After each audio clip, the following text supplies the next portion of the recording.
জিবরাইল বললেন, হুজুর, এই বিসমিল্লাহর আমল যারা করবে, সমস্ত ভালো কাজের আগে যারা বিসমিল্লাহ পড়বে নবী গো, আল্লাহ পাক তাদেরকে এই নদীর পানি পান করাবেন। হাউজে কাউসারের পানি তাদের জন্য বরাদ্দ হবে। একবার জোরে বলা যাবে কি মারহাবা?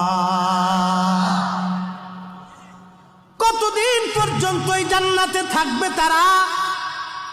কোরআন শরীফ সাক্ষী দিচ্ছে, আমার আল্লাহ পাক বলতেছেন, খালিদিনা ফিহা আবাদা,